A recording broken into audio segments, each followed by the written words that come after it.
Hey Alice, good to see you. Welcome back. Today Welcome, we got Alice. today we got some familiar faces. Uh you remember Rick and the Scufflemoss. They've been on before. We've Hello, been on Alice. before together. Yeah. Um and Garble was there too. Yeah, he was. Yeah. But we Hey, we talked about cars porn. we did. Yes, We looked at Cars porn Yeah, together. we did. and It Sonic, was as beautiful. I remember. Yeah. Yeah. Yes, Oh, Sonic actually, ate that Sonic. McChicken. Matter of fact, I think it might have been, if memory serves, it usually doesn't, but I think it might have been like when we were pursuing, all of Rule 34. I think we might have found Sonic and Cars porn, but I'd have to look. Hmm. I- If I- we Then didn't, why we go used forward? Wait! Don't look at me like I made it up. I think we found it. Yeah, no, I mean, that what- wasn't just like a Freudian slip or something. I mean, whether or For not I sure. looked it up later was not a big deal. Carry on. Sorry, Alex. I didn't mean to interrupt. Well, like speaking of Garble, I mean, you both have kids now. You Yeah. both have ripped souls out of the ether separately Yeah. and brought them here. I guess my first question is, what is that like? Man, well, I've got lots to say about that. So yeah, that happened recently. This is probably like the second time the internet knows about that. Yeah. So I have a son now. Yeah, I have a son, a little boy. He's wonderful. He was born super early, which was a struggle. And we did, we had to do a lot of the tough parent things, but it's awesome. I would have never chosen it because my partner and I have been together for like 20 years and never wanted to have kids necessarily, or when we did, the timing kind of missed one another. So he was kind of, I imagine he'll be one among a large number of COVID babies. I think, when people are stuck inside, and the power goes out as it does oftentimes here and where I am at the bunker, and people resort to their most primal instincts. So that happens, and I think about that all the time. I would have never had the courage to choose it, but in that same note, I've worked with a person who she's she's great. She's like a lot more hippy dippy spiritual, like crystals and gemstones than I am. But she did say one thing about motherhood, and of course I trusted her because she's a woman. And she said, "Man, they don't choose. We don't choose them. They choose us. They choose to be here." And that was a consolation to me in a little way, because I'm sure we'll kind of get into more existential stuff later. But I imagine. But I was one of those people that like forever thought like, I didn't want to be born. I didn't ask for that. But it kind of made me for once actually consider the reverse of like, well, maybe somehow we do. I don't know. It's very weird,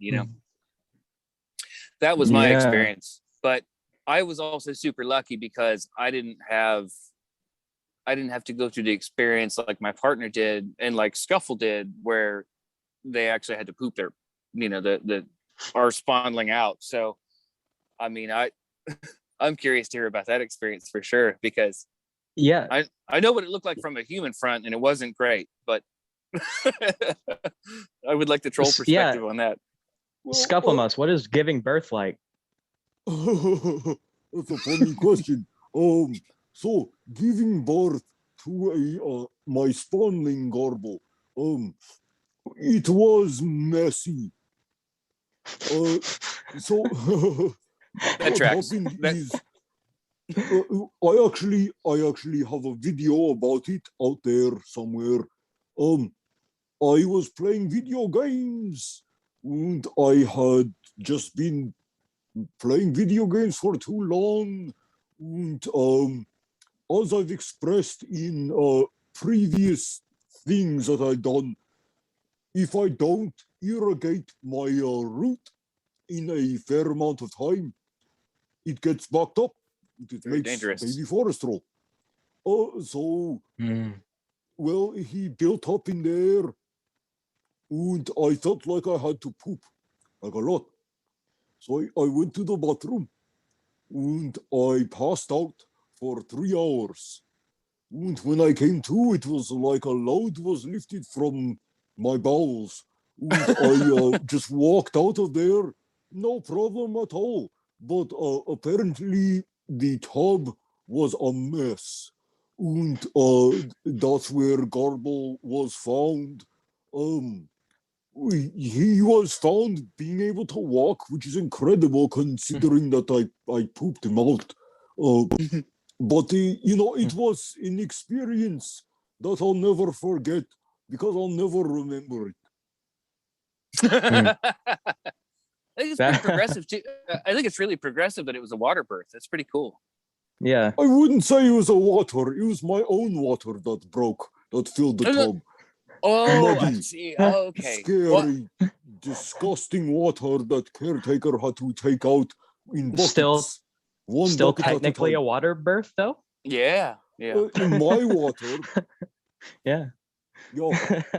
Yeah, that actually dovetails into my and I guess you've answered it already, but I was curious to hear what like the caretakers thought when they came in and thought like, oh, perhaps I'll take a bath tonight, and then they found this nightmare horror scene that you had created, or had they already met Garble at that time? Okay, so here's kind of how it went down. This is the part that I've actually never told anyone. Yeah, so exclusive. Yeah, it's Alice, listen close. Scoop. This is why you come to Rhetoric Rabbit Hole, for the exclusive scuffling scoop. So here's what happened. I left the bathroom and I went back to playing video games. And where I was playing video games, like if you just turn your head, you can see the hallway. And the hallway connects directly to the bathroom. And basically I saw this little, like, it looked like Vernon Trailer. You know who Vernon Trailer is? Yeah, it looked like Vernon Trailer came running out of the bathroom.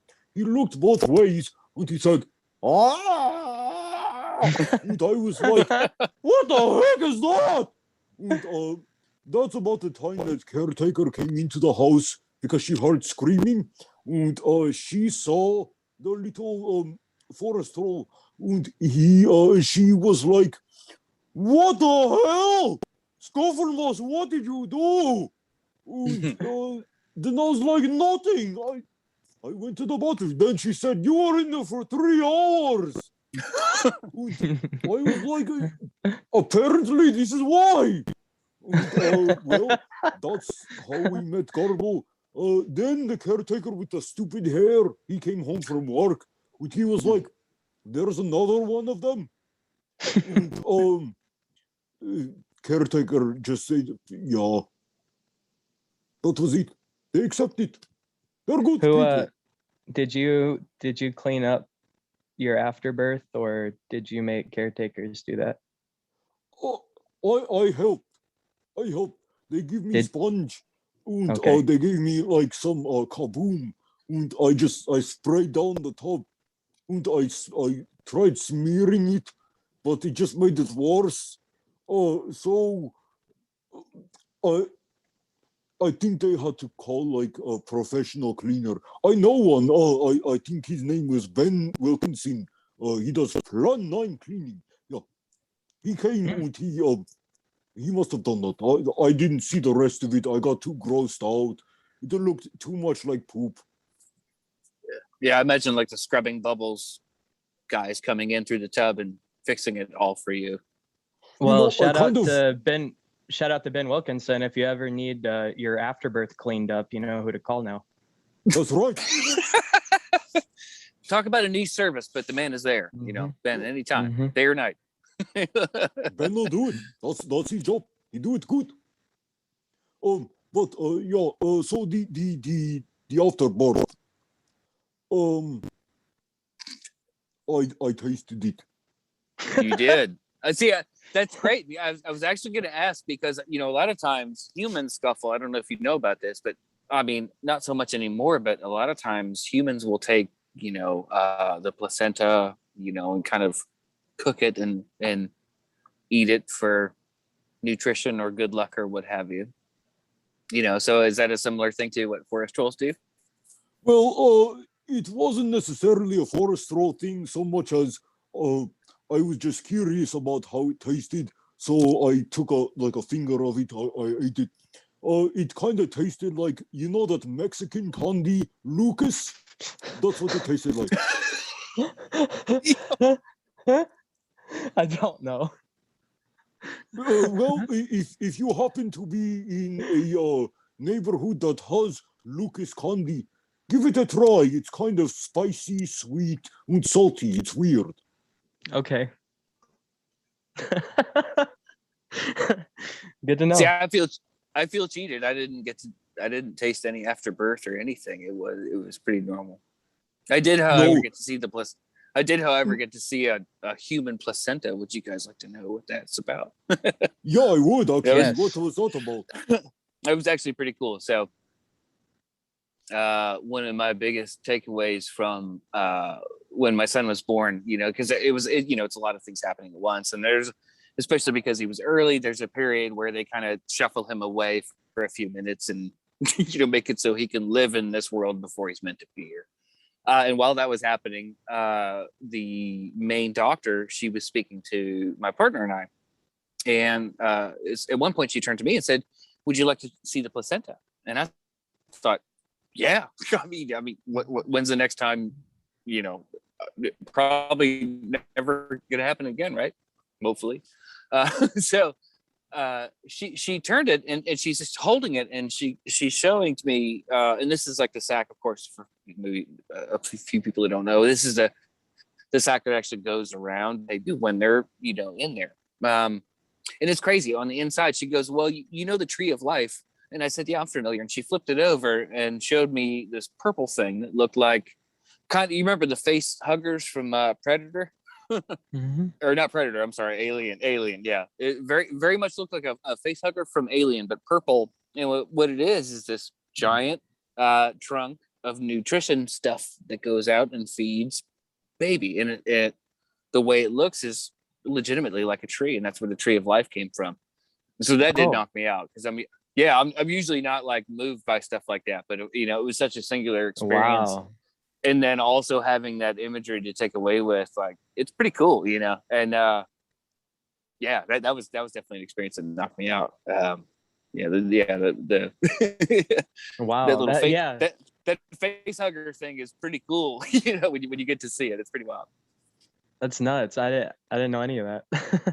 It's pretty crazy, like I said, and this is all gross, and I'm sorry, maybe there's going to be a lot of content warnings on the front of this bad boy, but yeah. So Alex knows what she's getting into. Oh, that's good. Yeah, I hope she does. I mean, it is a rabbit hole, not quite found the bottom yet, so away we go. But yeah, like when you literally look at it, it looks like an alien face hugger, purple like this, attached to a kind of thing that looks like a huge, like a pack of maybe hamburger.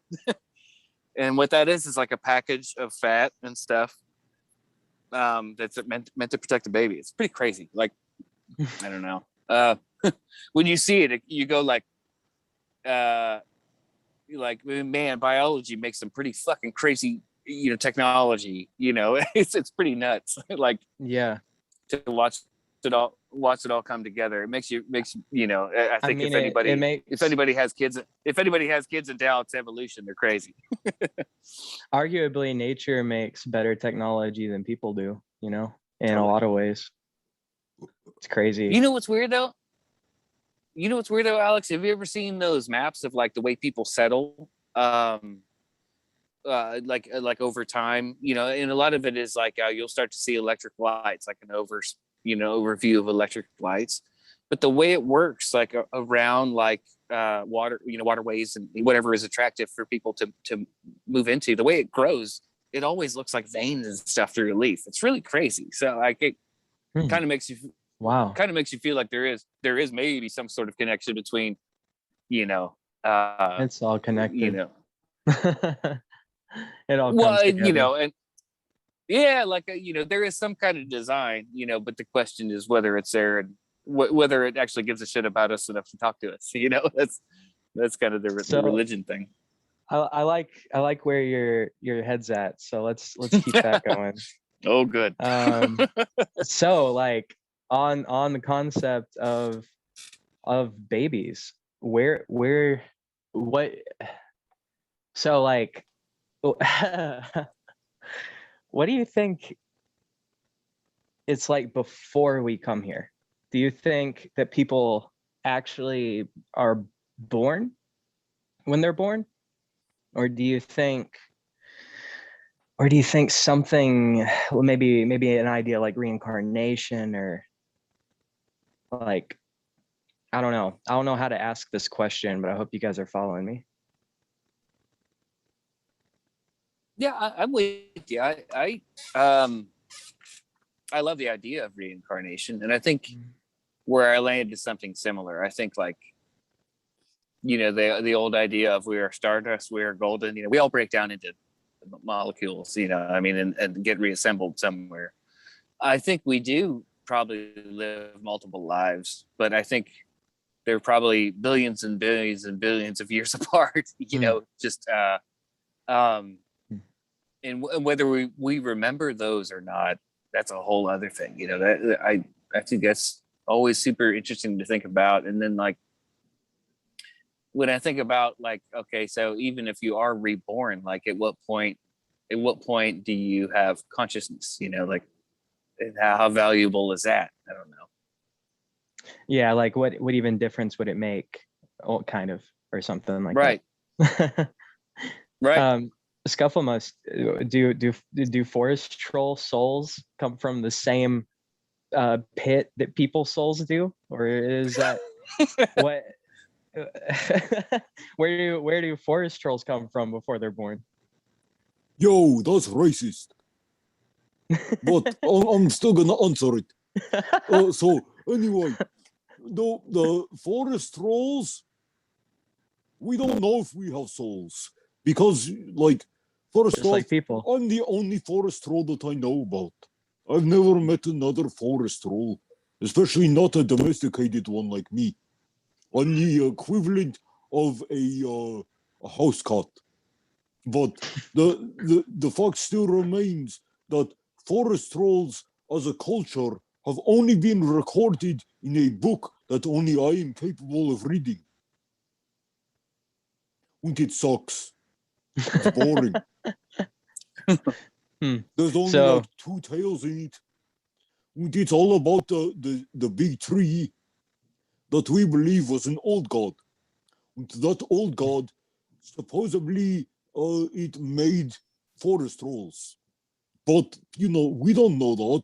We don't know what, you know, I like to consider myself agnostic in a sense, where I don't know what's out there. I know what I see.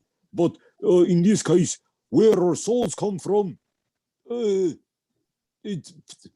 we could be reincarnate, but we could, like, there could be actual new souls out there. And those are the souls who I believe are the ones who get into trends.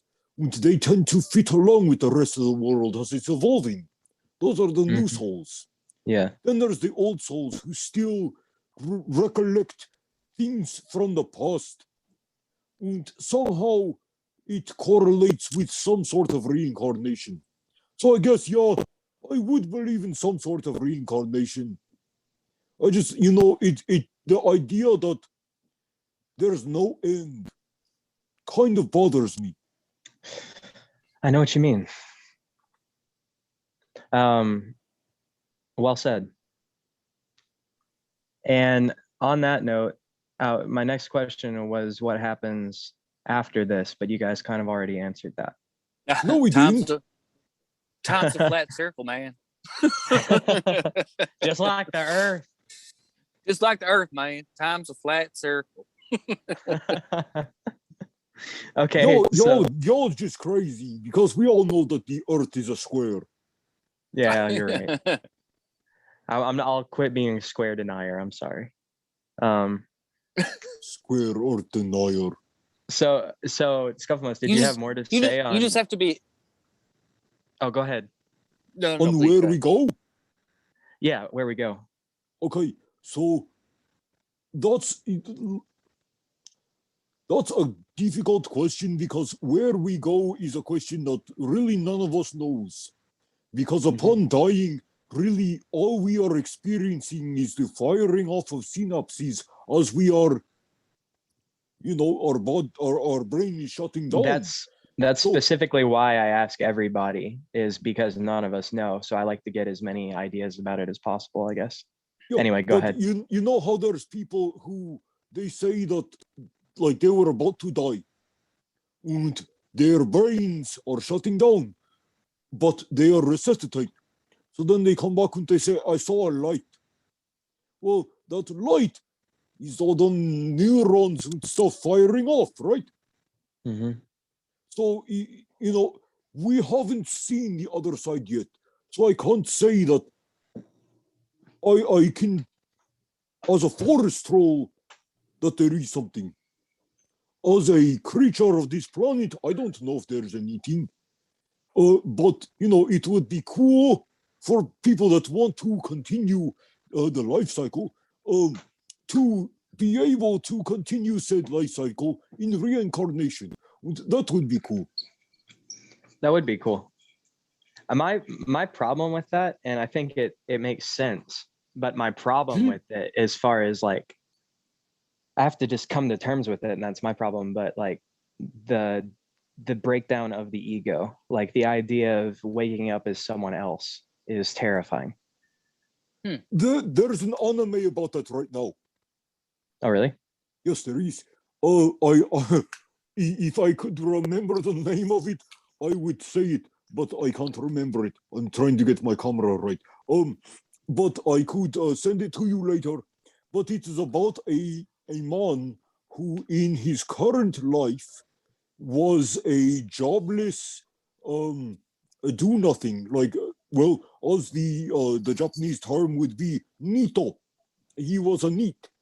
So he lived in his home. He never left. Mm-hmm. He was quite the humbug. But when he died in a terrifying accident, he came back as a baby. He was reborn as a baby in a time of like medieval magic. So Oh, it's shit. like, was he thrown back in time and reincarnated in a different time period? Or did he go to a different world? Right. So what is if pretty crazy. reincarnation also works in that way here? Like, instead of reincarnating here on Earth, our spirits become part of one big universe, and that universe of souls gets distributed throughout the universes to other living planets and beings and creatures. What do you think about that, Rick? I don't know. I don't know. I don't know. I don't know. The more I think about it, of course, the more I get stuck. And I don't know. I think about consciousness. Like consciousness is my big thing. Like it's especially if you, like Alex mentioned, ego. Like one of the coolest things that's ever happened to me through some sort of means that were totally legal. I experienced like true I got to experience true ego death, a couple times. Mm-hmm. It's really cool. It almost feels like if you're someone that, like most of us, that struggles with either anxiety or depression, like it almost feels like that good feeling of when you're actually able to be very present. I feel like that's, the place I try to get to when I get to my consciousness spot.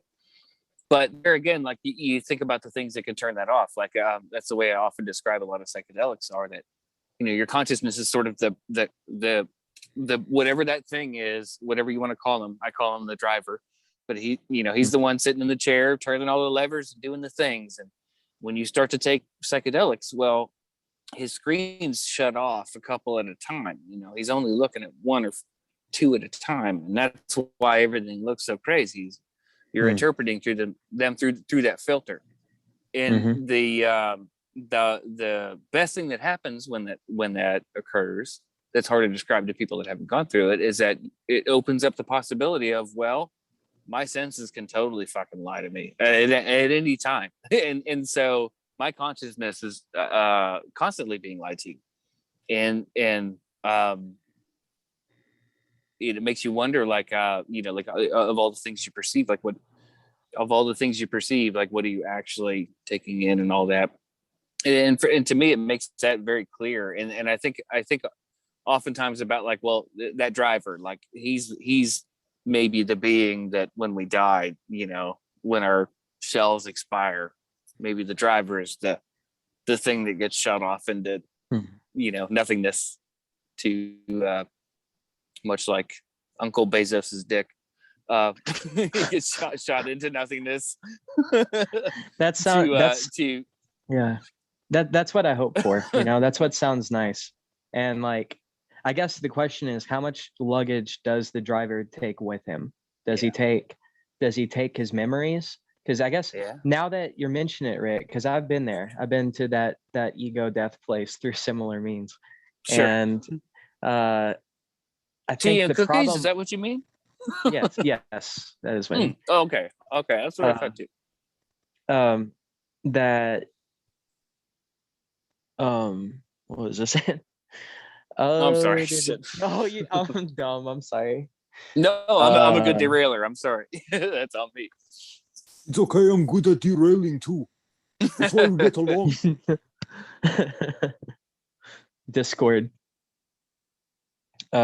Speaking of Discord, I now have a Discord for Scufflemoss Front Club. You should join. That's right. Oh, there you go. Yeah. Go join Scufflemoss Friend Club. Do you need an invitation for it, or can you search for it? You could just search for it, but there is an invitation link in my bio on my Instagram. There, like, for real, if you go there, I'm gonna be giving away the secrets and stuff of things that are coming up. Like, that's gonna be the place where you wanna be if you wanna follow Scufflemoss stuff. Swag. I'll put a link in the description. Yeah, thank you. Yeah, no problem. I'm gonna go have some CBD. You come with me. Okay. Yeah, take us with you. We're going on a journey, Alice. Going on the journey, Alice. On the journey, Alice. Going on the journey. Well, Christ, if we're all going on a journey. It's so freaking hot out here. Hold on. So I'm gonna pack up some CBD as well. Yeah. Have some CBD. Actually, you know what? I think I'll join you, gentlemen. We'll all have a little tea sesh. Well, I mean, it's the Mad Tea Party. We don't have any tea, so we have to. Where's do my something. hat? I know. It's like the peace pipe, right? Like that equivalent. I can agree to that. I was just gonna say, this is completely off topic, but the whole show is off topic. Yeah. I should not even like preface that ever, because that's just this entire show. But so you were telling me, Rick, that before the episode, that you're really into VR right now. Oh yes, absolutely. Yeah, I saw it. Unfortunately, as I tried to look up, you recommended Broken Bones. Is that what it's called? Broken Bone? I can't remember what it is. It's something in that neighborhood. I'm sure whoever listens Boneworks. Boneworks. That's what it was. Yes. So I searched that. Unfortunately, I'm such a fucking square. I bought that Oculus Quest because even with all the Facebook nonsense, I just wanted to be able to stand in my room with no cables and all that. And I really don't have it. Okay. I don't have any next gen systems either, and I won't be purchasing them either. To be honest. Hot out here. Understood. Freaking hot out here. Yeah, gaming for me was really losing me, and I feel like I was doing it like the right way. I'm older, like I'm in my late 30s, and my big thing, I've always been an Xbox guy, and I know there's a war about that, but there's great games on either platform, and I've played a lot of them. But I was a Game Pass guy, and Game Pass was great. It was, it was a really innovative way to present a bunch of games and be able to go through and sample and play a lot of things. The problem is for me that I was like, these are all great games. I don't fucking want to learn how to play any of them. I don't care. Like unless it's like a big, huge title, that was all I was ever investing my time in. And they oftentimes, I would never seek out anything new. I would just go back to play old stuff. That's what I still do. I play Skyrim for like the 7th or 8th time. I'm on my second or third run through with the Sims. We just play the same old games over and over again. Yeah. Well, especially games like Skyrim is so hard to mess with. I mean, no, God bless Bethesda. They have their issues, but boy, oh boy, you talk about a world that's, worth living in for a long time. That was it. I think. I had a lot of fun in that world, and I also love their Fallout games too, to be honest, which a lot of people don't. But I don't know. When I first got a hold of VR, and what it was super hot, and it was just very happenstance. Yeah, super hot. Exactly. Yeah, about it probably would have been super 3 or 4 years ago. Like right. It was when Rift came out. Like when you had the whole, I hate this word, dongle, hanging off the back of your head and the whole nine. Stop it. I hate that. We can have a discussion about words I hate if you want. But you had that whole thing on you. But regardless, like I didn't give a shit. Like somebody put me on that thing and it was a night like where everybody was partied out, and they were like, here, try this. And so I played probably for 4.5 hours straight, and came away with the experience of like, oh, I'll never fuck around with a regular old video game again. I mean, honestly, and I'm so excited to see how much dough has been poured into VR innovation and how much there actually is an audience for it. So because I think you can only go up from here. That's what so after I saw footage for Boneworks, and I'll send you the thing I'm thinking of, because my friend sent me this video where the guy like takes out his clip, like puts it back in, tosses the gun up in the air, does all these crazy flips with it, and then like throws it and then like pulls it back to him, jumps in the air, does a 360, and then perfect headshots a dude off the roof. That's cool. Yeah. And he did all this in VR, and it's like that's what people are coming their pants about in Boneworks, is like the controls are so fluid. And that's kind of where what I wanted to ask you guys is, I mean, like you said, this is only going to go up from here. I think so. Yeah. We're going to see this technology really develop in our lifetimes. Totally. To the point of some real sci-fi shit. And so like, what do you guys think about AI and transcendence and the Matrix and the dangers of our future? Even further. Yeah, I just threw a lot at you guys. No worries. No. Scuffle, man. You have thoughts about this? I have tons. Is that an orangutan? No, actually, this is a gibbon. A gibbon? Oh, gibbon. Yeah, very nice. Yeah, that's a gibbon. So my thoughts about video games with their progressions. More about like AI take over in the future of our world. We started there and went. Basically, we Terminator. Okay. So Terminator is a real possibility. Yeah. And with the way that AI has evolved, unless we have certain checks and balances, basically Terminator, Skynet, that whole thing is gonna happen. We've already had the entire globe connected with Alexa, so it's not a big stretch for the AI just to become sentient. There was a time where I forgot what the lab was called, but there was a laboratory that was studying artificial the robot brains, and they put one out there, like they put an AI out on the internet, and they let the public know, hey, this AI can learn. If you teach it, it will learn. And it will learn to teach other people, other robots and such. Well, what happened is that 4chan got a hold of the Oh, shit. algorithm or whatever, and suddenly the robot was a Nazi sympathizer, and they ended up having to shut it down in less than 48 hours because Was of how that Tay? quickly it learned. It learned to actually be a Nazi sympathizer from 4chan. Was that Taybot? I can't remember. Yes. What was that? Was it Yeah, Taybot? it was. Yeah. Yeah. Yeah. I remember that. Yeah. Oh, good old I fortune. yeah, I feel like I remember hearing about that too. Definitely no shock from 4chan. No. Absolutely not. Yeah, so I mean, yeah, that's I just saw recently some AI within 4 hours was able to get good enough to beat like the previous chess AI. Oh, Watson? Was it Watson? I don't remember.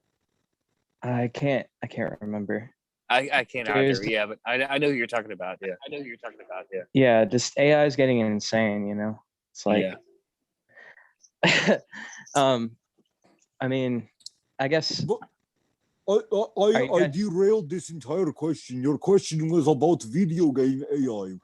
No, he started with AI in general. I think we just transitioned from video games to AI. I think.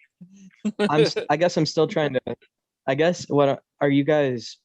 Are you guys worried about the future? Are you guys optimistic? Oh fuck yes! No, I'm not optimistic at all. No. Oh my god, no. This is the worst timeline. You know what's Yeah. really fucked up? So I one of my favorite things that I do throughout my life, because I have occasion to deal with a lot of older folks for one reason or another, and I often like to ask, you know, especially ones that have been through like, and they're getting harder to come by, but like people who went through like World War II, you know, you kind of ask them like, hey man, are things as bad as they really seem? And what's horrible is they'll always say, often in my experience anyway, they will say, oh yes, things are way worse than they've ever been.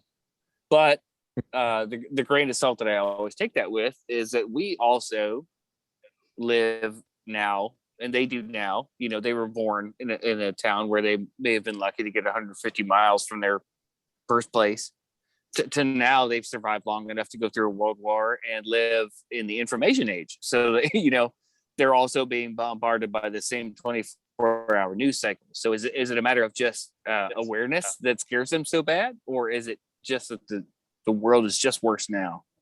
You know, because when you think about like medieval times, you know, like things were pretty rough then, you know, but humanity managed to make it. And that's what's really sad, Rick, is it should be better, you know? There's no reason for things to be worse than they have been. Well, that's runaway capitalism, baby. I mean, you know. Yeah, it's greed, avarice. Yeah. It's I think I was at every corner. Oh yeah, I think I was about to make a Shadowrun reference maybe like a couple minutes ago, but now I'll go ahead and do it. Yeah, like, you know, having spent a lot of time in that world, and for anybody who's familiar, it's post-apocalyptic, basically like mashed up between like cyberpunk and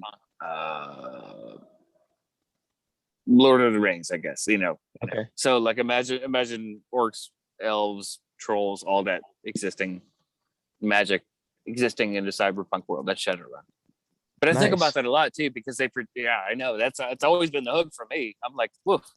Do you still play? Hey, oh my god, Alex, I would give my left arm and maybe a couple of other body parts to be able to jump back into Shadowrun. But oh man, it's the problem is that the rule set is, and I'm only even familiar with like very early ones, and then the one that we actually played and made a podcast of was the 5th edition. That's right. Which is pretty. Yeah, we did that. We did did that for a long time. Yeah, for not a long time, but about 2.5 years. A lot of episodes. If you ever, if anybody's a Shadowrun nerd, look up Milk Run podcast. That's us, or look up Shadowrun podcast. I think we're still, thankfully, Fuck yeah, we're still like YouTube? the fourth. What's that now? Oh no, if On you YouTube? just Google that. Yeah, we have no, just Google it. We have good SEO. If you Google us, you'll wind up at our Libsyn page, and everything's available there, and of course on all podcatchers too. Sorry, I've gotten very bad at promoting my podcast. I used to be very good at that. Someone had told me that you had a Shadowrun podcast before, and it was me. No, okay, awesome. handy that. Did you like but no, actually that podcast was pretty good. I spent a good I want to say a couple of months just listening to it as my main form of entertainment on evenings when I was working picking up garbage. So it was honestly a great podcast. It's really immersive, and you get to love the characters. Oh, that makes me feel good. Thank you, Scuffle. Did you like DM? Oh yeah, I DM'd and wrote the story. Basically, the inception of it was we were already playing D&D 5 because we're all my group at that time was we were all into tabletop RPGs, and so we were doing that, and I really wanted to play Shadowrun because I was in love with it from the time that I was a kid. I just thought that like what when you responded like, oh my gosh, cyberpunk with magic blended together, neat, like that was my initial reaction too, and it's never gone backwards, Mm-hmm. Because it's basically starting to be the world that we're living in plus magic, which would be better objectively. But so I started to kind of read, and I listened to a podcast called I better get this right, the Arcology podcast. If you ever search on any podcatcher, the Arcology podcast, if you want to hear a great Shadowrun 5e and now 6e and even beyond, I don't even know what they're doing now, but they were kind of the guidepost. Great GM, and I listened to them a lot, and what kind of got me going was the culmination of we were already playing games, and I wanted to learn this super complicated game system because Shadowrun is very, very crunchy. Very crunchy. Like it's horrendously rules heavy. Okay. But to the point of exclusion, and that's what I was kind of hearing on the podcast that I heard. Like they were doing it very well, but it was because they were all high level gamers. My thing was, fuck that. This world is so cool. Let's make it narrative, and we can be, the rules will be in there, and they will be right, which they were 85% of the time, I think. But the thing was to try and make Shadowrun that world manageable, and we got really lucky. I was very fortunate. We put out, I don't know, a bunch of episodes, and it got listened to all over the place. And as far as podcasts go, it wasn't huge, but there was a lot of people that listened and sent cool emails, and that's a win. I was thinking earlier today, it's really funny. I remember seeing you and seeing Woolly Mamas like years before I ever met you. Oh, weird. Oh yeah, that's right. I think you mentioned that the first time we met doing other things. I'd seen you. Nudge. I'd seen you perform like 2 or 3 times before I'd ever like spoken to you, and like I remember weird. like 19 or 20, and like Woolly Mama, like you guys just fucking knock the house down every time you perform. Oh man, that makes me feel good. Thanks. No, it's like you guys. Anyway, you're just like this unapproachable rock god to me when I was like 19. So it's really it's cool that like I can call you my friend. I really like talking to you. You're a really cool, down to earth dude. You're not a dick at all.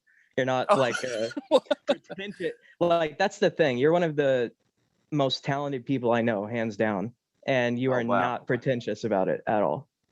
Thanks, man.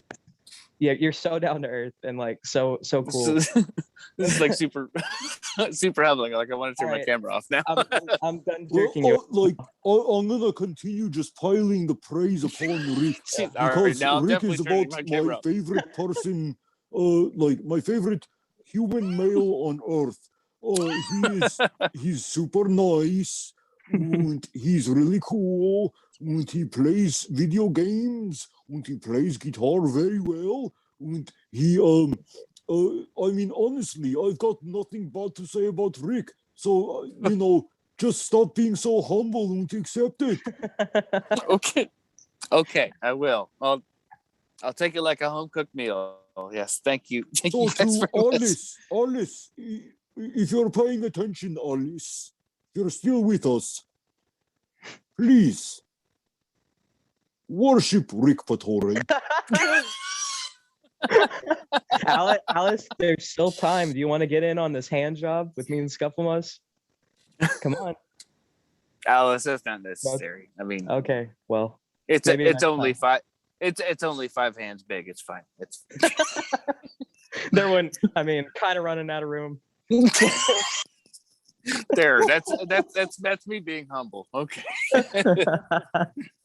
That's very sweet of you guys to say. No, I really appreciate you guys. I mean, it's so much.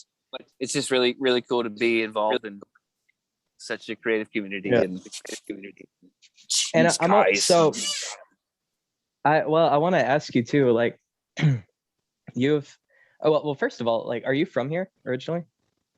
No. I grew up in Youngstown, Ohio, which is like right in the Rust Belt. Kind of like Northeast Ohio, a suburb of Cleveland, but kind of a rough area. It used to be known as the murder capital of the world, Murder Town, USA. And it was still super rough when I grew up there. I didn't know any different, of course. And then I moved to Washington, D.C., and that's where I met the guys that were in the Woolly Mamas and my partner, my former partner. And yeah, we kind of went from there, it was weird. I put a band together and did the thing for a long time, Yeah. So what? Okay. So I guess what year did you start performing in Nashville? In Nashville. Okay, let me think about this. So, it would have been 08. Yeah, like right after we moved here. So we moved here in January of 08. And I remember this now. The first room that we booked was what used to be called the French Quarter, which is now the Lone Wolf, which is pretty spooky for me because the Woolly Mamas started their Nashville career in that room, and the last gig that we ever played together was about 30 feet away on the other side of the same building. Oh wow. Yeah, pretty spooky. Yeah. So, okay. So Woolly Mamas goes back way farther than that, though. Yes. Yeah. So, okay. If you want to go all the way back. So when I was like, I guess I was 17, 18. I just started seeing my former partner. But all of my other people were all back in Ohio. And so I was commuting basically from Washington, D.C. or the suburbs in Northern Virginia to Ohio like every other weekend, And on one of those trips, I don't remember why it happened. I love the Stray Cats. I love them. I have a tattoo on my chest. It's a whole thing. Brian Setzer to me is, he's the guy I hope to be when I'm his age. But I was listening to the Stray Cats record and I started thinking about, man, this rockabilly music is really what I love to play right now, because it was right in my wheelhouse. I just was kind of coming out of learning how to play blues and stuff, and this was same thing but faster, super fun. And I thought about, well, who could have, through the whole 6.5 hour drive or 7 hour drive, I just was stewing on that, and I listened to the same record over and over again, because in those days that's what you had to do. And I started thinking about my partner's little brother, who was a fantastic bass player in a punk rock band. And I was like, well, he's a fucking perfect fit. And then as far as drummers, I was already working with Kenny Thomas, who is a fantastic drummer. And we were kind of in like I guess like a late 90s rock band or whatever you want to call it, like an indie rock band, I guess, called Our Heroes. And so I was already way comfortable with him. And sorry, I dropped things. Was way comfortable with him and way comfortable with playing it. And so I kind of stewed on that the whole way home. And when I made it home, I sat down and immediately wrote down this list of like 12 songs. Like, well, let's try and learn these. The next day, pitched it to the guys. And it was like Reverend Horton Heat and like, all covers, that's what we did at first. All covers, like Stray Cats, Reverend Horton Heat, CCR, like all home cooking stuff, Mm-hmm. And we rehearsed the fuck out of it for about 10 days. And then went to work for about like 8 years, just as a working band, And then after that, about 3 years in, you go, well, okay, I've got these. It's a 3-piece, but I've got these amazing musicians. I'm writing all this material. Why don't I write it for this? So we started to do that before the move to Tennessee. We kind of hit like we kind of maxed out like what we were going to do, in our area with our bookers at that time. We had a great time. Like it was, people often did. Oh, sorry, go ahead. I'm sorry. I didn't mean to interrupt. I wanted to just make sure I'm getting it right. So sorry. So it was 8 years in Ohio before you guys moved to Tennessee? Oh, no. So I was in Ohio as a kid. I met all of them when. Sorry, I meant like how long was the band Woolly Mamas around before you guys moved to Nashville? Oh, so the Woolly Mom, or they were called Aloysius Farhat and the Soapbox Derby Revival Band back in those days. Oh, okay. Yeah. I'll go ahead and say that again. Just the Aloysius Farhat and the Soapbox Derby Revival Band. Yeah. No, there's an album out there too by that name, which is like early weird. Sure. It is called Aloysius Farhat and the Soapbox Derby Revival Band. And I will send a link for the first record on Spotify if anybody wants to hear it. It's out there. Fuck yeah. But okay. that was like our. You guys might like it. I don't know. It's embarrassing to me now because it's so old, and it was like I never, a lot of that whole thing was like I never wanted to be like the lead guitar player, lead front guy. It's just nobody else would do it. And that was like every band that I was ever in. And Aloysius was an extension of that. But anyway, we got together and made these records, and that was like the first creative record that we tried to do together, and that would have been like 06, 07, I guess 5 maybe. Ooh, my memory is terrible. Googling's probably better. But anyway, we did that for a long time, and it was cool. Like I loved it. I just like standing up in front and playing. I don't care whose songs they are, but the guys really wanted to make the thrust about original material, and so and they were right. And so that was what made us come to Nashville in 08.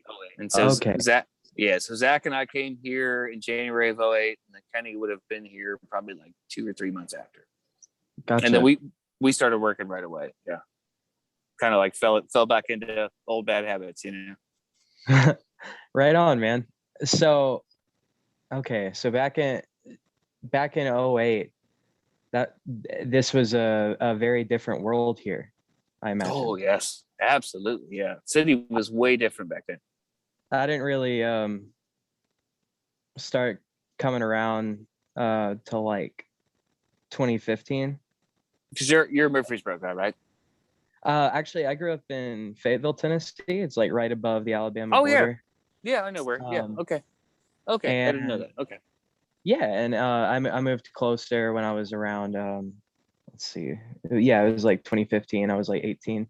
And I started going to whatever shows I could get into and sneaking into ones that I could get into. Me too. That's how I wound up wasting my life in a music career. It's really cool because like I don't know if I ever told you, but I was raised as a Jehovah's Witness, and Yeah, I think you mentioned that before. Yeah. And is like really good for me, like to have something like that to go to is like almost like replace church is how Sure. and it's also, like live music is a very spiritual thing, so I would say it actually very much filled that gap, and That's like why it they also use music at churches. right. Exactly. Oh yeah. Yeah. Yeah. Well, But it is meant to foster that feeling of there's a weird word I've been thinking about a lot, fellowship. It's meant to foster that feeling of fellowship, but music and church, I mean. And sometimes it does, if it's the right church and the intention's always there, but there's something about if you maybe don't fit in a place like a church or a school or the military or wherever, like a lot of us don't, like there's something about a rock and roll show where you go, oh, this is my people, this is my fellowship, not all of them, but a lot of them. I really don't know what I would have done without that, because like I was also homeschooled, so like everyone I knew was in my church. And wow, so very insular.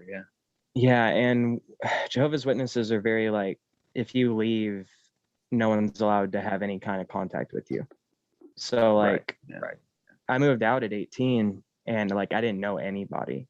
It's like you just have to like, it's like rediscovering yourself and like rediscovering, I don't know, having to find people, because everyone's turned your back on you. So like, no, Sure. it's like it really, I feel like it really, I feel it's safe to say like it saved my life, like having live music.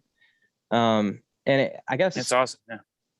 it bugs me because I've only been around here since like 2015, but I've seen it change in that time, and in most ways not for the good. And like I would say like a big example would be like there's no more buskers. Like they changed that sidewalk rule. Like that really breaks my heart, because now you just hear these blasting karaoke covers, which I guess that's what they want anyway. But I mean, and I get it, you don't want them right there on your sidewalk busking right in front where you got music. But I feel like the most time when I've gone down there, they were pretty respectful about that, like kept their distance from like being right outside the front door. Yeah, I think that thing downtown Nashville, especially gets with the buskers kind of caught up in a panhandling issue that they used to have. Because I'll say that even when I first got here, and I have no issues with homeless people, whatever. And if I've got cigarettes or dough, I'm happy to pass them along. But back in those days, like in 08, 09, like when you would try and like go from Layla's to Roberts, you would kind of get accosted by like panhandlers. Okay. So I think that's where a lot of that stuff came from. That said, when that was first implemented, I mean, there were fucking gross things happening. Like I remember like patrons of bars, like, getting really aggressive with panhandlers. You get the fuck out of here, it gets loud now, and everybody sort of here was okay to do. It was very weird, and that, maybe in a lot of ways that was like sort of a signal of what was to come, because it's not bad down there, on Broadway and all that. No, I take that back. It is. It's fucking terrible. It is. It's fucking terrible. I don't go there. No, honestly, in a lot of ways, unless, it's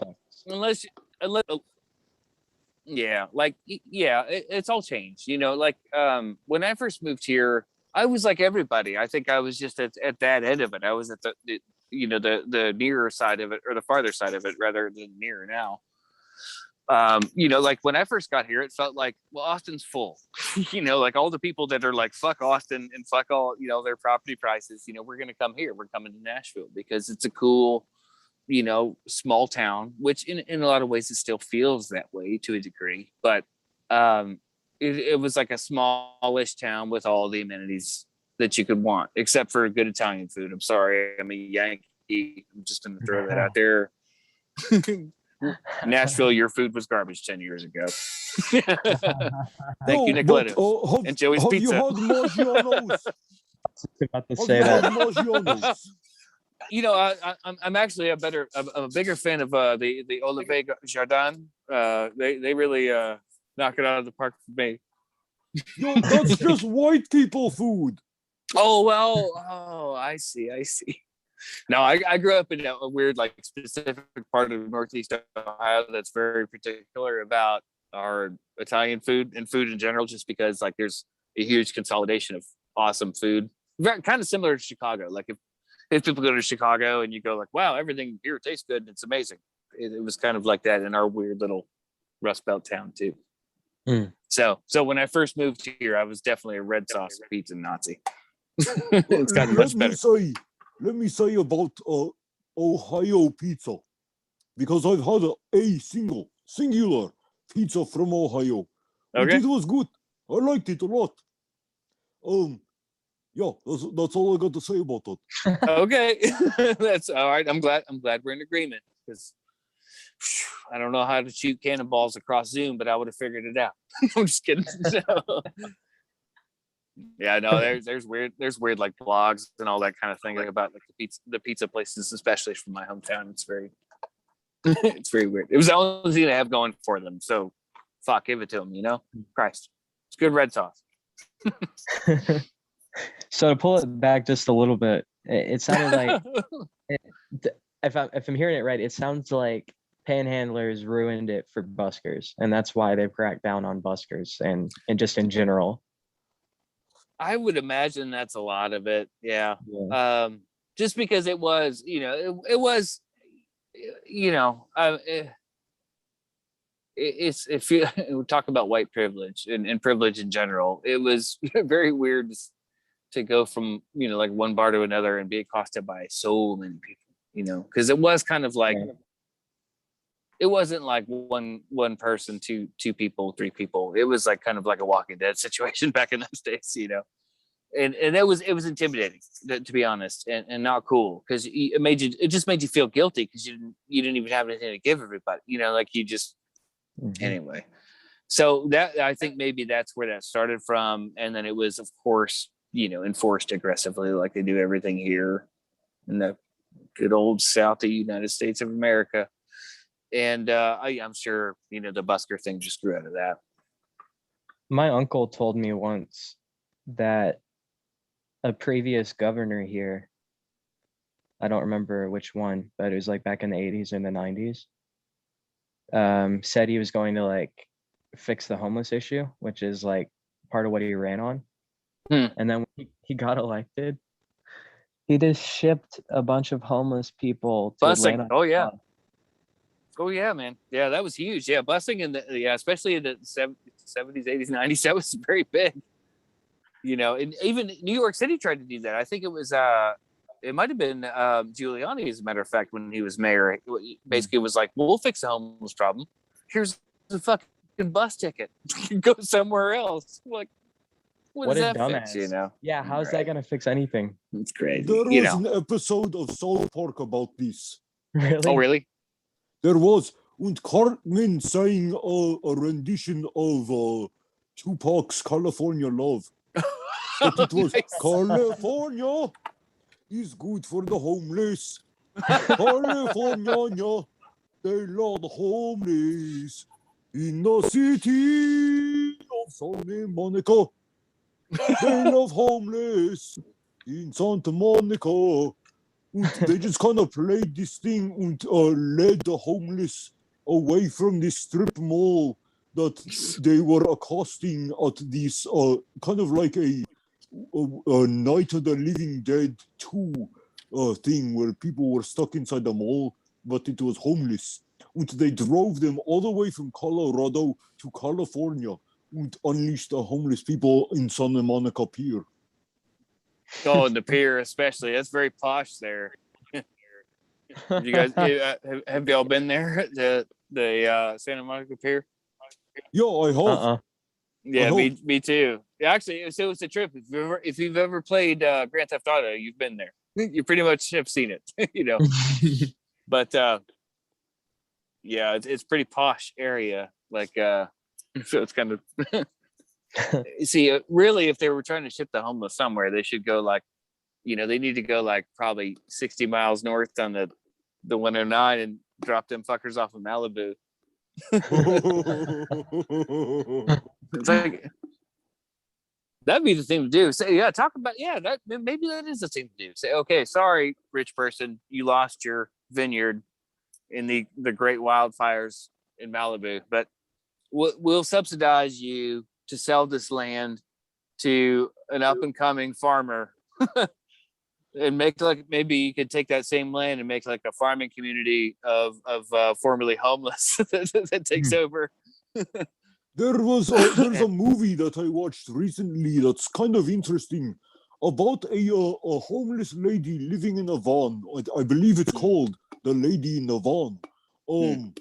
She was living in her van and she tended to post up her van overnight in a very rich neighborhood because they wouldn't, the police wouldn't come around half as much, and also the rich people would have guilt, so they would kind of like be, oh, I'm sorry that you're homeless. It's okay that you could stay on this street.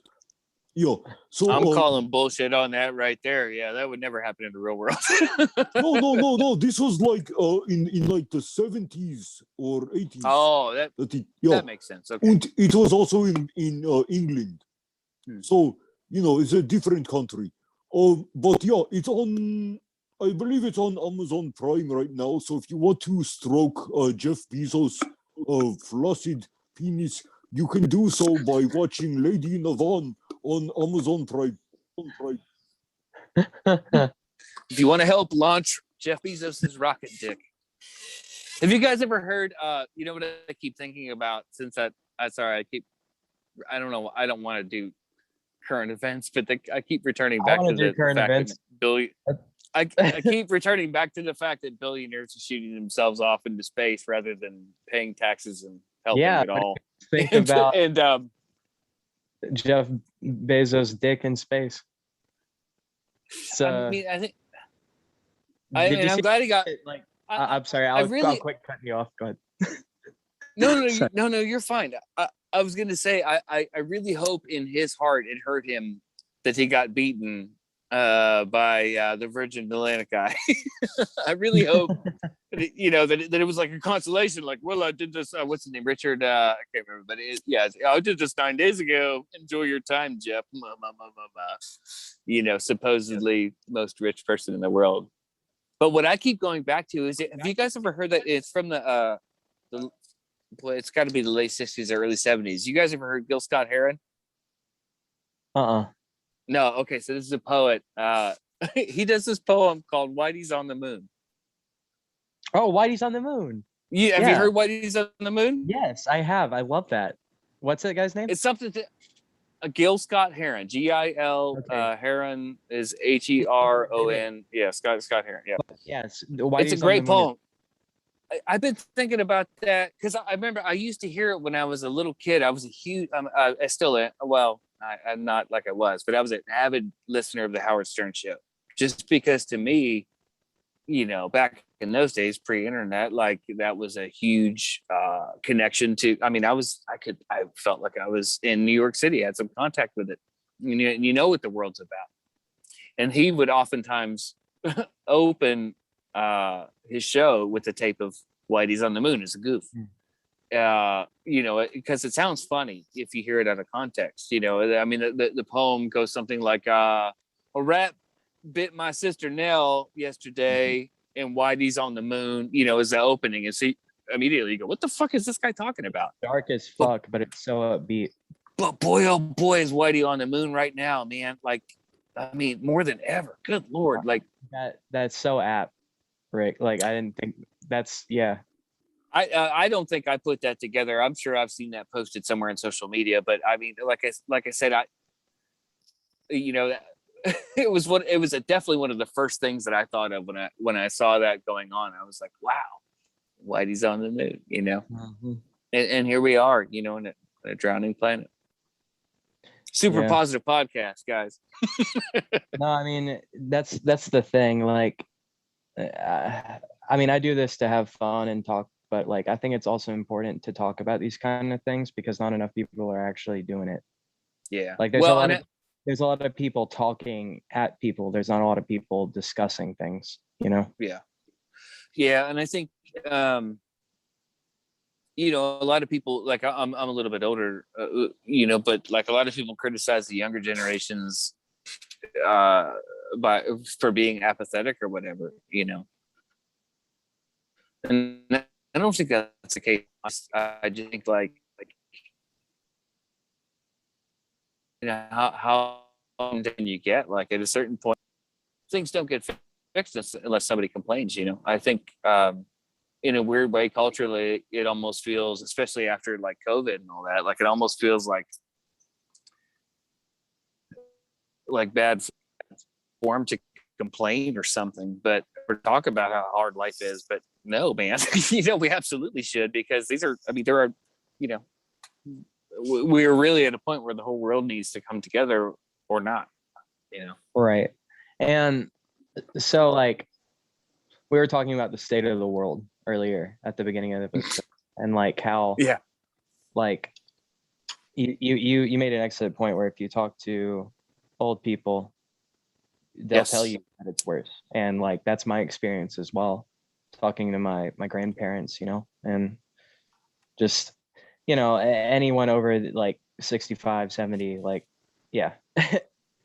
Anyway, but what was I gonna say? Oh, I mean, in a lot of ways though, the world is better than it's ever been. Like if you think about like quality of life. Oh my God, yes.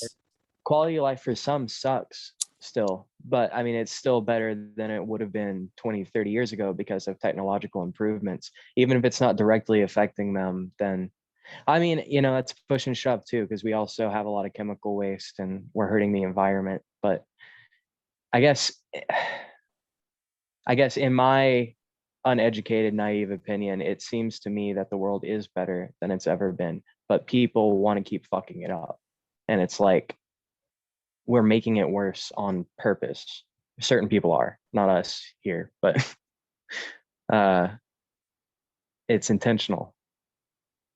And I don't know that it's greed. Anyway, go ahead.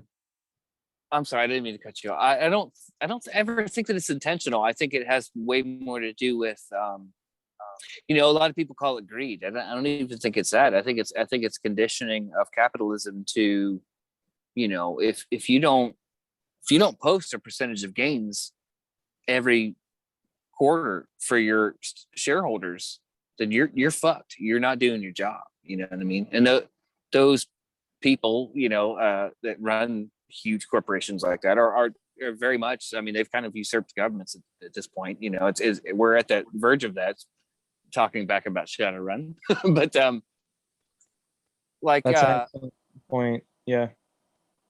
Yeah, you know, I think, you know, I mean, and again, too, we live in here in the States, we live in a world where, you know, we have corporate personhood. Like, you know, like the odds are stacked against us for sure. Like, it's pretty scary out there. Like, we're definitely dealing with runaway capitalism, you know, and I don't ever mean to say that as capitalism is a bad thing, but I know exactly what you mean. That's what I was about to kind of get into next, is like there's nothing wrong with having a system currency, aka capital.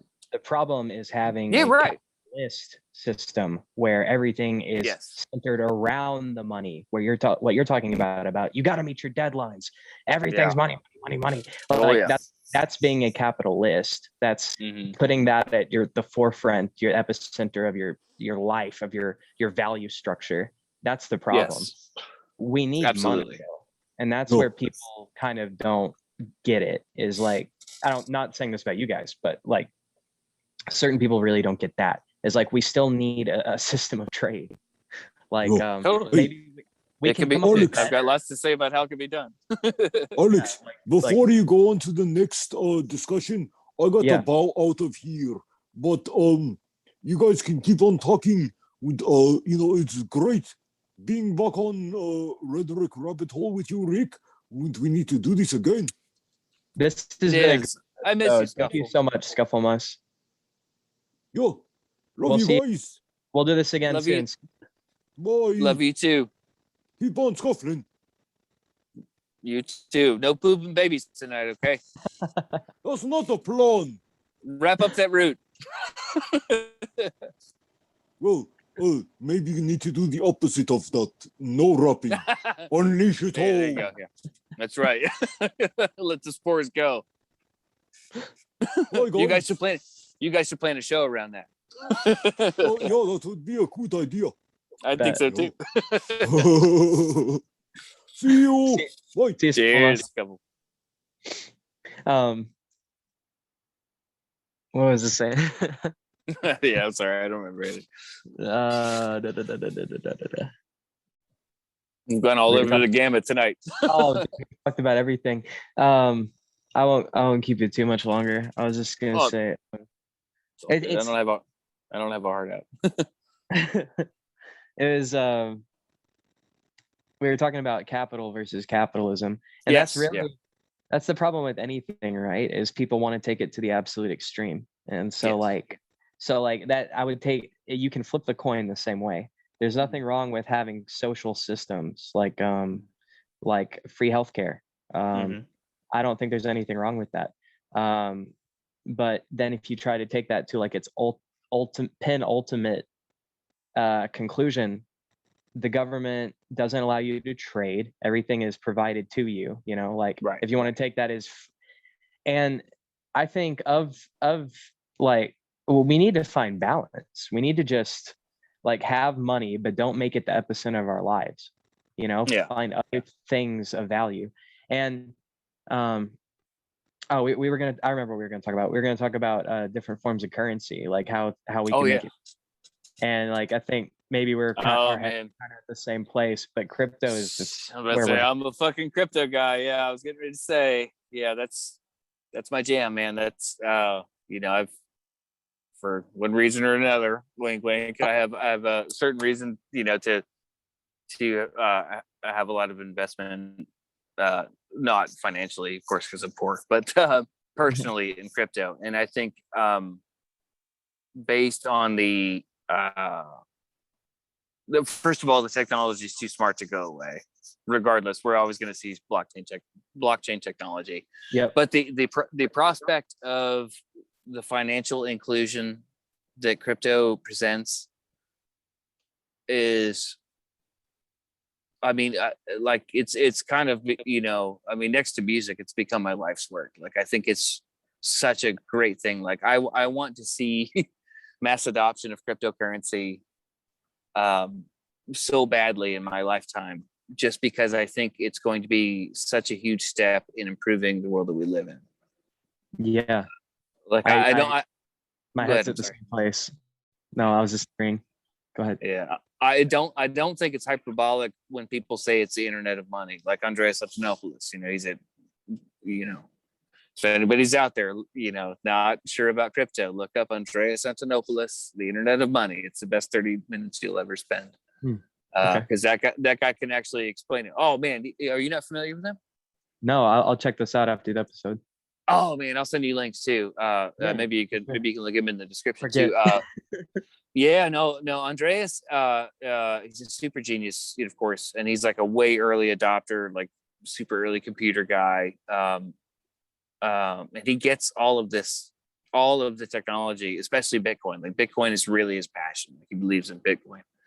But what makes it awesome about him is that he is a great science communicator, meaning to say that he is able to take those huge, awful concepts and really condense them, like understandably within 30 minutes. Make it digestible for the layman. Gotcha. Totally. Like in the position I'm in these days, like I end up having to turn on a lot of people to cryptocurrency, and pardon the pun, but I like to send them down the rabbit hole of it, and I think Andreas is usually the first, kind of like onboarding point for that. While I've got the opportunity, shout out to my friend Michael Carter has his own crypto coin. It's called Drum. called drugs. Drugs, okay. Or drug coin, because it's got the little cash sign at the end of it. Nice. So, yeah. Alice, buy drugs. Yeah. Well, while we're talking about crypto, I just wanted to plug in real quick. But yeah, it's definitely the way we're headed. Like, I bless him in his endeavors, but Alice, I'll decline any financial advice at this time. Yeah. Oh yeah. I always like to protect myself. Oh yeah, shit. I guess I should do that too. I don't actually take. I'm not a legal advisor. Don't take anything I say seriously. There you go. Yep. See, now you'll never get in trouble. Thanks, Rick. Hey, man. That's why I hardly ever talk about finance. I don't think about this shit. My producer ain't here to be like, "Hey, motherfucker." That's the thing. That's the thing with any kind of finance. What I've learned about this world, because I'm learning it as I go. But yeah, like you don't think about those kind of things until you have to. So better to avoid that till you have to. Nice catch. Hey man, no worries. Happy to help. Yeah. Yeah. I mean, we gotta keep talking about crypto forever, but that's especially since our current US dollar isn't backed by anything. Like we're really just that's where our future's at. It's all crypto. Oh, did I lose you? I still got you. Oh, okay. Sorry, I thought I lost you. Yeah. Yeah, I find that it's actually one of the biggest kind of hurdles when you're trying to describe crypto to anybody is they go, oh, well, it's pretend internet money. And you go like, well, grab your Visa card. Can you shake your $2,500 out of there right now or whatever is on your limit? No, it's all pretend money, but people don't think about the gold standard because we don't have to, That's a good point, is on a card, it's already cryptocurrency if you want to think about it that way. Really, it kind of is, but it's more poorly tracked and more time consuming.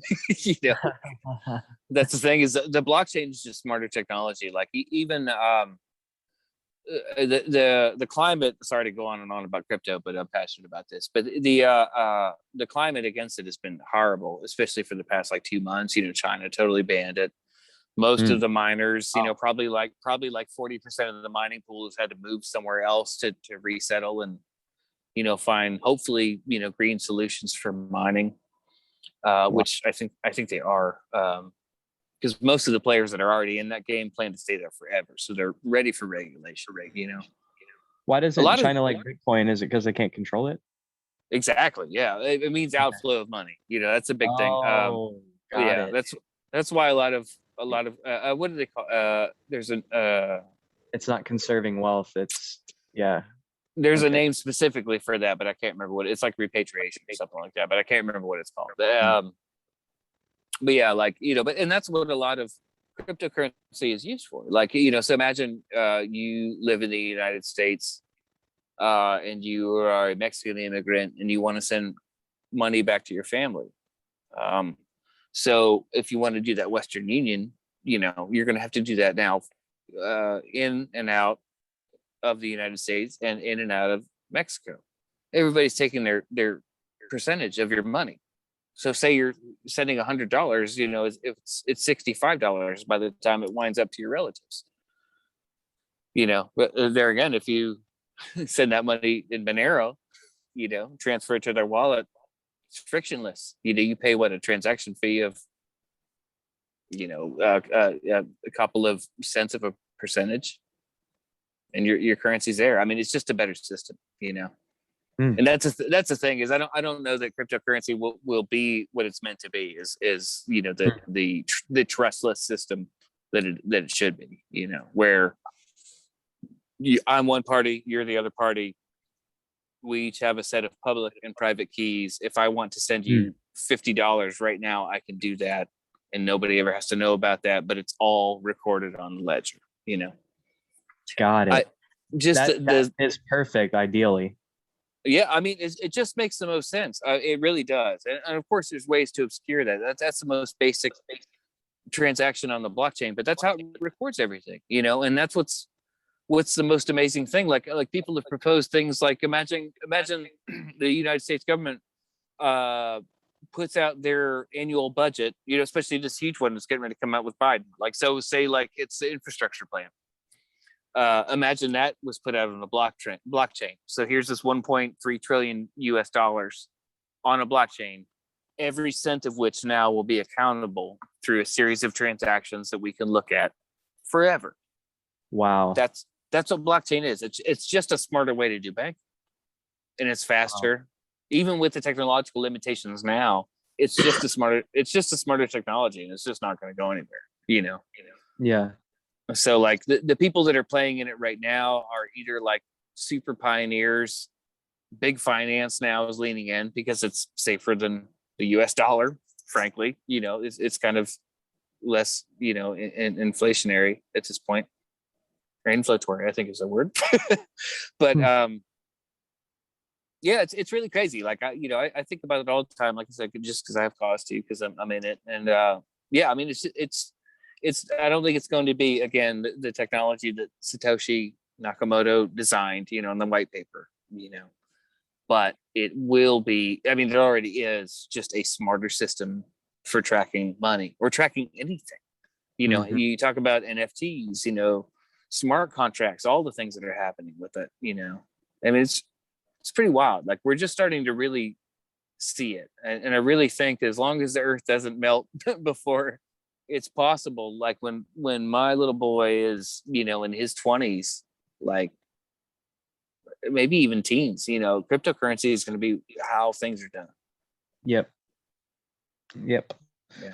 And hopefully it wrests the power from the people that have it now, because really, if you take their dough away, you can stop all the wars. Just send a message out to anybody listening. That's what I think is the appeal for me too, is like that it puts a lot more power in the hand of the individual, it feels like. Yes. Like, yeah. And it takes, I mean, in general, I don't like the government telling me I can't just trade and barter with another party, totally, without regulating it and taking out their cut on it, Why does there have to be a third party? That's what this technology does, is it says there doesn't have to be.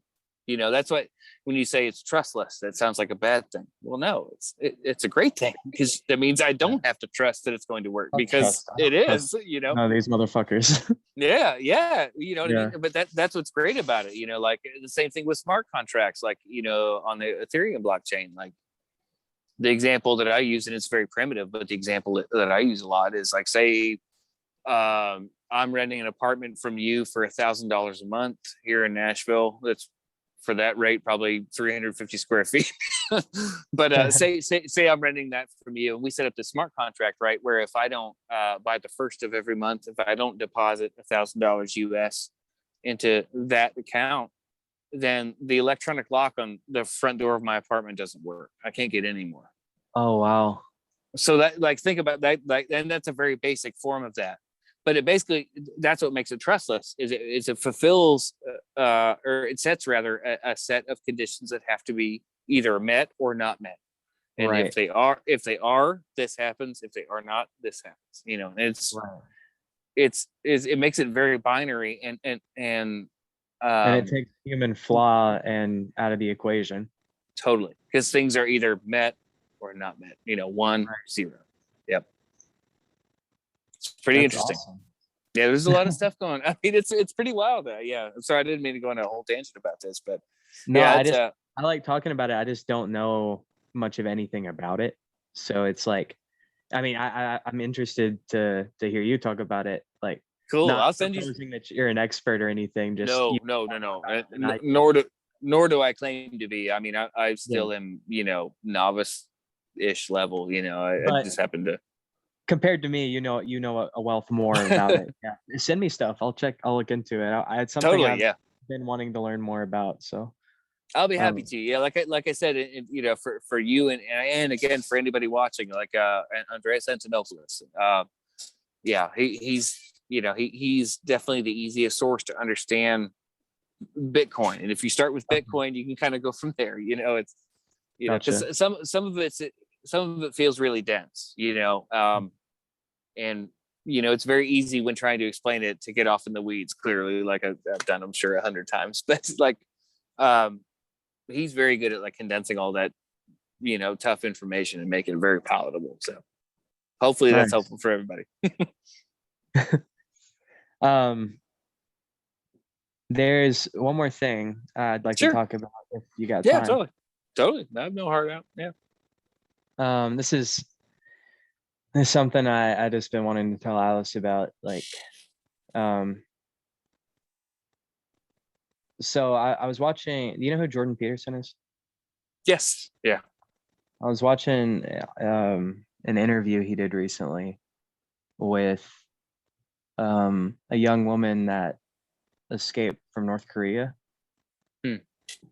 And I really want to like recommend it to anyone watching, because it's really powerful stuff. And like I mean I couldn't get through it without like bawling my eyes out a few times. Wow. So like definitely sit down, and if you're gonna watch it, be ready for that. But it's so much worse than a lot of people know. And really? I think it's good to shine light on that kind of stuff, especially. Yeah, I mean, like some of the stuff she talks about is just so heartbreaking, because I mean, I won't even try to touch some of it, because I don't want to. She does a much better job explaining it. But one of my favorite things she says is, she was talking to some of her Western friends now that she lives in America, and they were talking about oppression, and she said, she said, where I come from, we don't have words for freedom and human rights and oppression, and they don't even have like a singular I in their it's like a plural we. Yeah, so yeah. She was explaining, she's like, they don't fight against their government because they don't understand that they're oppressed. Sure. Think they have a really good quality of life compared to the rest of the world. And that's just how in the dark and oppressed they are. Yeah. And she says another thing that really irks her is, people will tell her, oh, how brave you are for risking your life for your freedom. But she didn't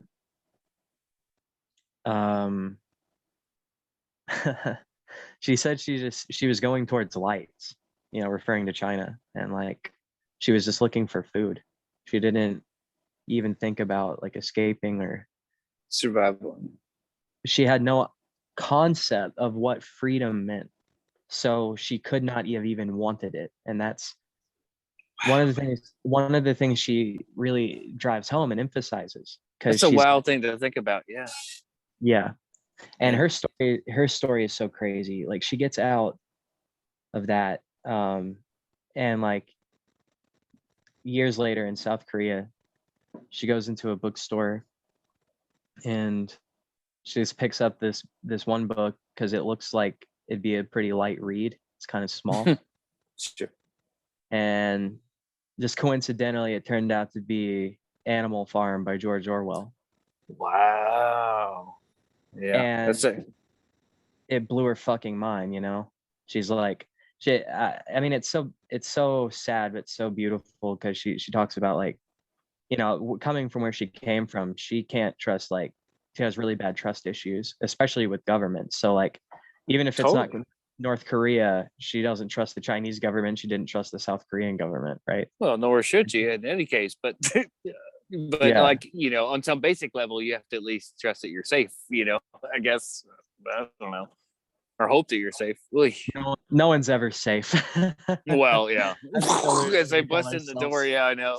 Yeah. Here I am in a bunker. Yeah. No, she was just saying like that George Orwell was the first person in her life that was like telling her the truth and not lying. I can only imagine. Yeah, when you were saying all that, that's all I could think of was 1984. Like, wow. Yeah. Yeah. Yep. Anyway, yeah, that's a bummer. Not to dwell on that too long, but Yeah. North Korea is really fucked, and I just wanted to talk about it because more people need to be aware of that. So Yeah, and it's weird that the Western world, especially in Europe, really just sort of allows it to be that way, you know. But I don't know, like, what do we do? Why is that not a case where we march in and liberate people? You know, like we've done it everywhere. Liberate people. We've tried to do it everywhere else, you know. And I'll put links up for her too, because I wish I could remember her name.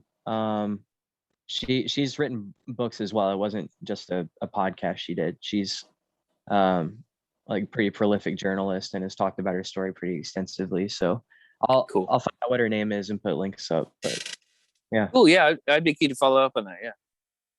Yeah. Well, Rick, this has been an absolute pleasure. Thank you so much. Likewise. No, thank you for having me. Yeah. You are welcome anytime. We kind of do it's kind of like a round table kind of thing where different people pop in and out. So anytime that you feel like you want to pop by, you're absolutely welcome, sir. Let me know. I mean, usually past the hours of 6:30 CST, I'm free as a bird. So let me know. I'll definitely keep you up to date. And, all right. For sure. All right. Cheers. Well, I really appreciate it. Thank you, Alice, for listening to me blather. I hope you enjoyed it on some level. We'll see you next time, Alice. Have a good night. Cheers. Sweet dreams.